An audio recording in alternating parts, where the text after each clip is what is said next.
How can I help a domestic abuse victim?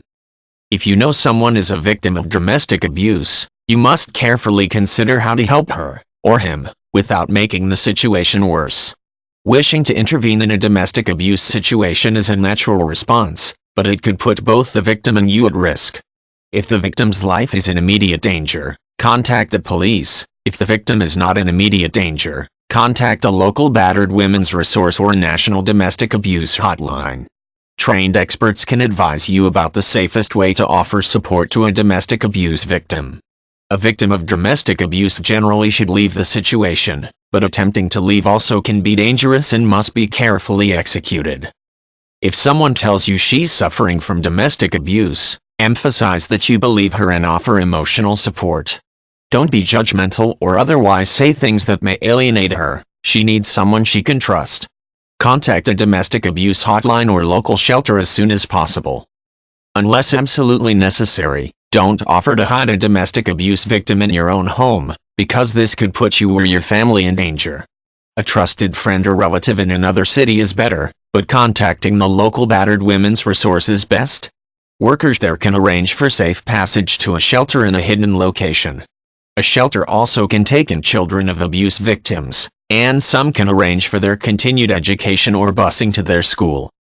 If possible, a domestic abuse victim should develop a safety plan, sometimes called an emergency plan, before leaving home. First, she should decide on a place to go in the safest time to leave.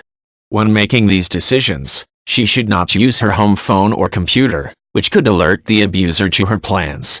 Using a phone or computer at a library or a friend's home is safer. She should gather personal documents, such as identification and birth certificates, or make copies if it's not safe to take the original documents. If she's taking the kids, she should gather their documents, as well. She should hide a bag in a place it won't accidentally be discovered, and not start packing until shortly before leaving, so missing clothes or belongings don't give her away. A domestic abuse victim is not always willing to leave the abuser, even when it's possible.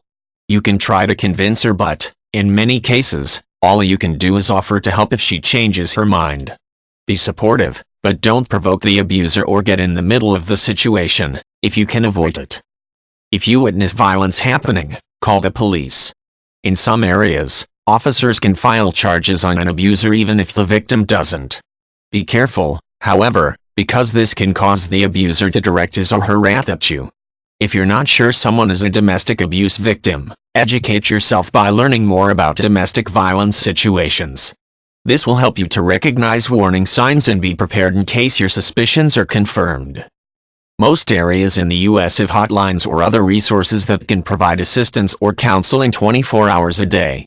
Many such resources also offer specialized assistance for the disabled, including phone lines for the hearing impaired. To find resources outside the U.S., a person can check online for a directory of international abuse organizations.